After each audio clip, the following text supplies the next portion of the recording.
सुनते हैं कि टेलीग्राम व्हाट्सएप की तरह होता है, लेकिन हमको आज तक टेलीग्राम पता नहीं चल पाया और हमारे जैसे आदमी को ऑनलाइन आना पड़ेगा तो हम तो आफत हो गया मेरे लिए। हम देखिए रात का 2:30 बज गया था, टेंशन से ना दिमाग काम नहीं कर रहा था, क्या करे क्या नहीं, अजीब सा माहौल हो गया था। प्रॉब्लम तो सबको हो रही थी, तो हम लोगों को ये शुरुआत करनी थी। तो हमारे गांव पे मेरा दोस्त था, उसकी फोटोकॉपी की दुकान थी, छोटी सी शॉप थी फोटोकॉपी की। अब स्टूडियो कैसे बनता है भाई पता ही नहीं, तो 2 बांस लाए, ऊपर बांस लगाए, उसमें ट्यूबलाइट को रस्सी से बांध के बना दिए। अब वो शटर सामने थी, शटर गिराते थे लोग, एक लकड़ी का पलाई बनाए, उस पर पढ़ाना चालू किए। यहाँ लाइफ में क्या होता है, सोचेंगे क्या बनेंगे, क्या ख्वाहिश कुछ और चीज की रहती है।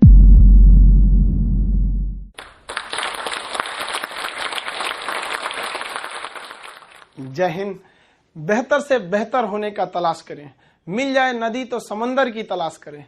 टूट जाते हैं शीशे पत्थर की चोट से, पत्थर टूट जाए ऐसे शीशे तलाश करें। आज हम आपसे बीच में बात करते हैं अपने बचपन की कुछ कहानियों की।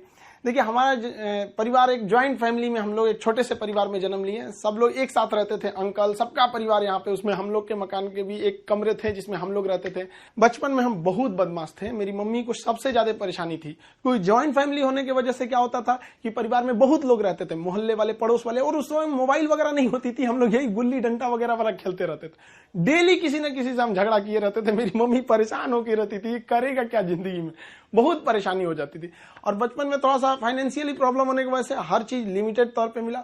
स्कूल हम एक नॉर्मल से स्कूल में गए और पेंसिल वगैरह तक का भी बचपन में हिसाब मिलता था। पेंसिल खरीद के आती थी, उसमें से आधा काट के आधा तुम लो आधा तुम लो, तुम्हारा पहले कैसे खत्म हो गया, तुम्हारा ज्यादा कैसे चला, काफी ये सब समस्याएं थी। घर के आगे एक कॉलेज था, उस कॉलेज में हम लोग जाते थे देखने के लिए, किसी का पेंसिल तो छूट नहीं गया, किसी का पेन, मतलब जो कुछ किसी का रह जाता था छुट्टी के बाद तो लेके आते थे लोग। या फिर किसी का मतलब कोई किसी के पेज में, किताब में, कॉपी में कुछ पेज सादा बच जाता था, तो हम लोग उसको कलेक्ट करके ले आते थे और मम्मी को देते थे। मम्मी देखिए इसमें 2 पेज सादा है, इसमें 3 पेज है, उस सबको ले आके एक जगह बनाते थे। मम्मी उसको सुई धागा से सिल देती थी और उसको हम लोग एक कॉपी बना लेते थे। आज भी आदत उसी में है। ये आज महंगी कॉपियों पे तो हाथ ही नहीं चलता है, वहां पर उसी भी आदत लग गई है वहां।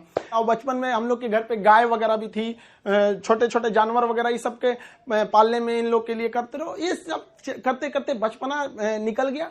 और इस बीच मेरे पिताजी जो थे वो अलग अलग जगहों पे वर्क करते रह गए, कभी शिप बिल्डिंग में, कभी पाइपलाइन में, कभी फॉरेन में, अलग अलग जगह पे। एक स्टेबल नहीं रहा, जिसका खामियाजा हम लोग को आगे जाके बहुत बड़ा भुगतना पड़ गया था।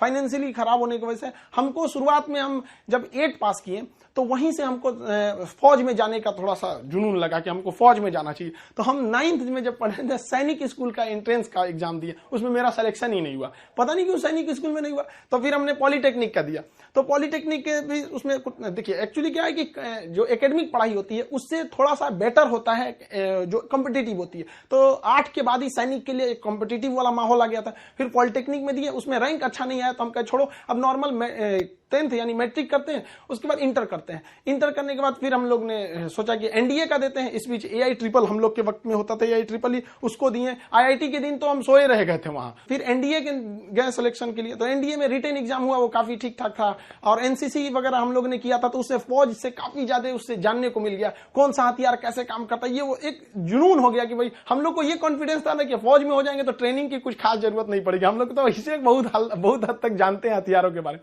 सब होने के बाद वहां पे क्या होता है कि ये सिलेक्शन काफी प्रोसीजर काफी कॉम्प्लेक्स होता है। वहां मेडिकल जांच होती है हर चीज का। मेरा हाथ काफी टेढ़ा है, अभी इतना टेढ़ा होने की वजह से दोनों हाथ कि मतलब अब मेडिकली आउट कर दिया जाए। अब मेडिकल आउट होने की वजह से ये सब चीजें सही नहीं हो सकती हैं।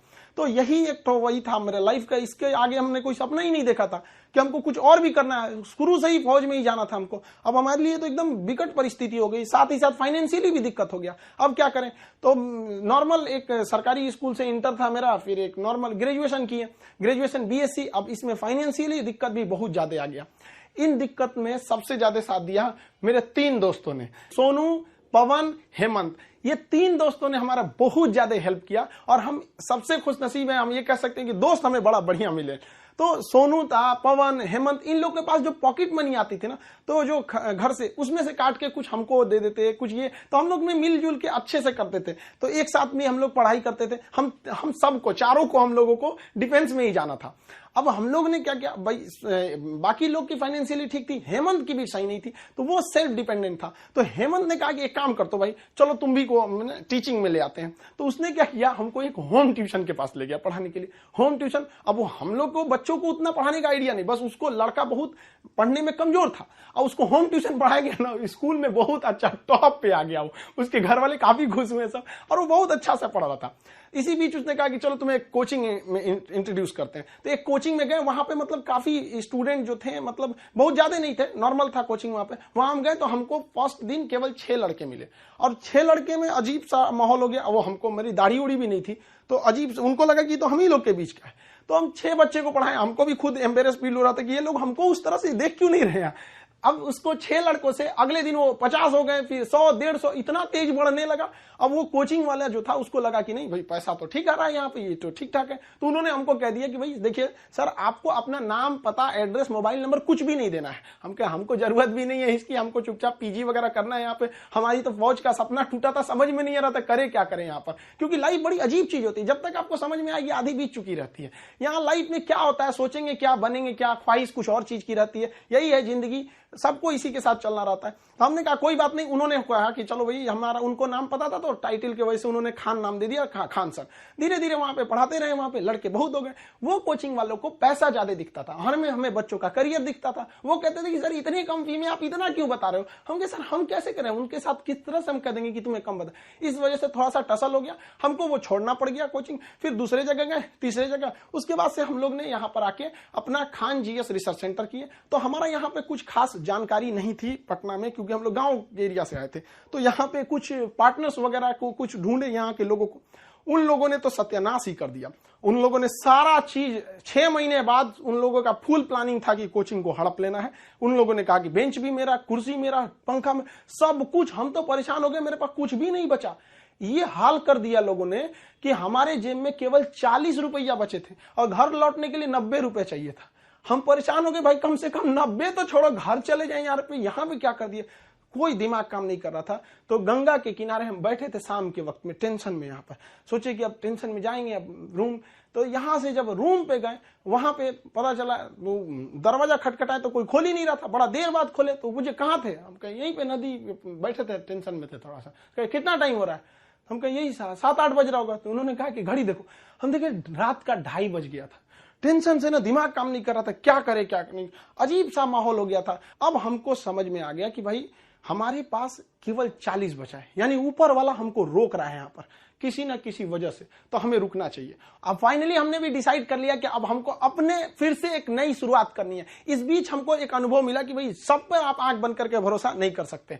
अब टीचर और स्टूडेंट का एक रिलेशन भारत में बहुत बेहतरीन है, ये आदि काल से देखा जाता है। तो हमने क्या किया ना, अब कोचिंग्स में ना स्टूडेंट्स जो थे, बहुत जो पुराने थे, जिनका मान के चलिए कहीं जॉब हो गया, अभी ज्वाइनिंग लेटर का वेट कर रहे हैं ऐसे, तो उन लोगों को रखे भाई देखो हम लोग को फिर से शुरुआत करनी है, क्योंकि ऐसे हम लोग छोड़ नहीं सकते हैं। क्योंकि यहाँ पे क्या हो गया कि कोचिंग एक इंडस्ट्री बन चुका है, लोग इसको इनकम सोच रहे हैं। अब हम लोग आंख में इसलिए खटकते थे, हम लोग के लिए पैसे मायने नहीं रखते थे, लड़कों का पढ़ाई मायने रखता था। तो प्रॉब्लम तो सबको हो रही थी, तो हम लोगों को ये शुरुआत करनी थी। अब शुरुआत किए कैसे तैसे, थोड़ा बहुत पैसे से स्टार्ट किए लोग। अब वहां पे क्या है कि जो गरीब है पैसे मत दो भैया, विकलांग हो मत दो, कभी कोई इस तरह से जोर नहीं दिया गया। इस वजह से ही फाइनेंशियल प्रॉब्लम है। अगर अदरवाइज में आदमी पैसे के पीछे पड़ा रहता तो कोई प्रॉब्लम नहीं था। इस बीच हमारे कोचिंग पे बम चल गया, तबातोड़ बम चल रहा है। हमको अजीब सा लग गया कि भाई हम कोचिंग में कि बॉर्डर पे खड़े, हमारा सपना तो नहीं पूरा हो गया, हम फौज में आ गए हैं।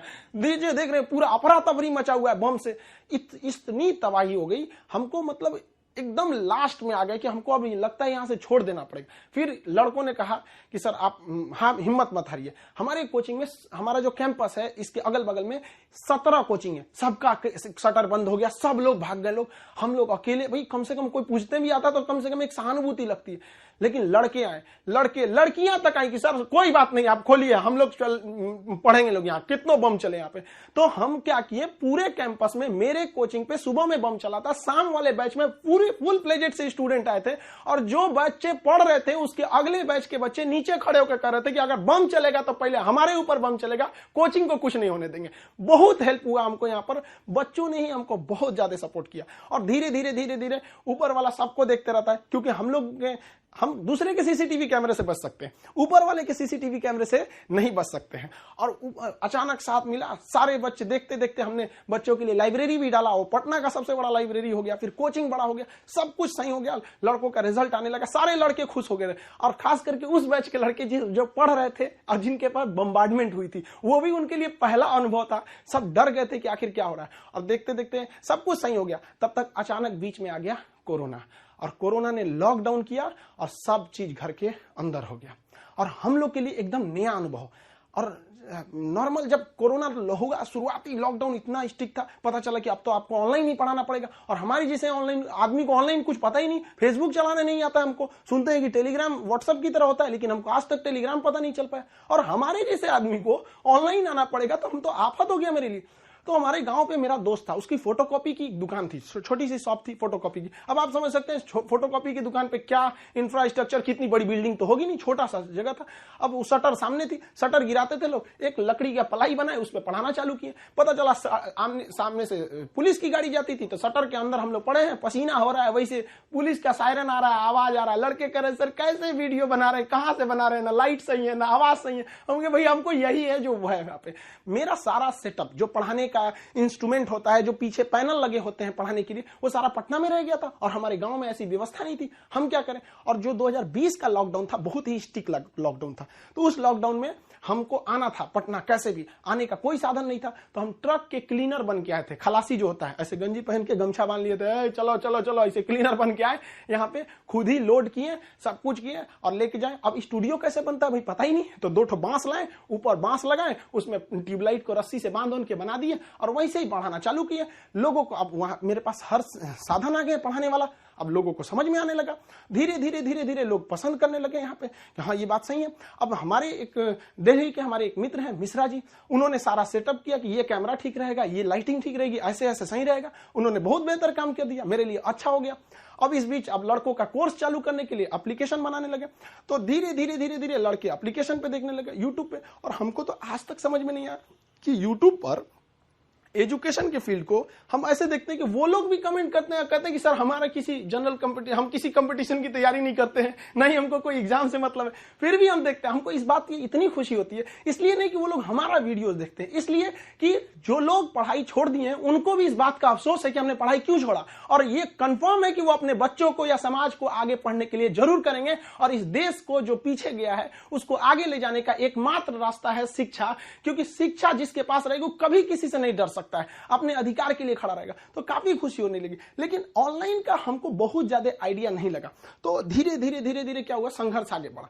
अब होता क्या है कि लाइफ में कभी इंसान कोई लिफ्ट की तरफ बढ़ जाता है तो उसको काफी खुशी होती है, अरे बाप रे बहुत ऊंचाई पे आ गया। लेकिन जो सीढ़ियों की तरफ बढ़ता है ना, ऊपर जाके उसको एक थकान होती है, लेकिन दिल से एक सुकून भी मिलता है कि मेहनत से बढ़े, तो उसके लिए ऊंचाई बहुत मायने नहीं रखती है। तो जो लोग देखिएगा ना उतराने लगते हैं, अहंकार कर देते हैं, उस सबसे लिफ्ट से बढ़ा है सब वहां पे। तो जीवन में कभी किसी को अहंकार तो करना ही नहीं चाहिए यहाँ पर, और ना ही दूसरे की बुराई करनी चाहिए। दूसरे की बुराई से कोई फायदा नहीं मिलता है, आपस में मिलजुल कर रहना चाहिए। बुझ जाते हैं कभी दिए तेल की कमी से भी, हर बार कसूर हवाओं का नहीं होता है। आखिर में हम आप सबसे यही कहना चाहेंगे कि ये दुख, ये दर्द, ये गम, ये सब तेरे अंदर है। तू खुद के बनाए पिंजड़े से बाहर निकल के देख, तू अपने आप में एक सिकंदर है। इस वीडियो के बारे में अपनी राय नीचे कमेंट सेक्शन में हमें बताएं, और अपने दोस्तों के साथ ये वीडियो शेयर करना ना भूलें।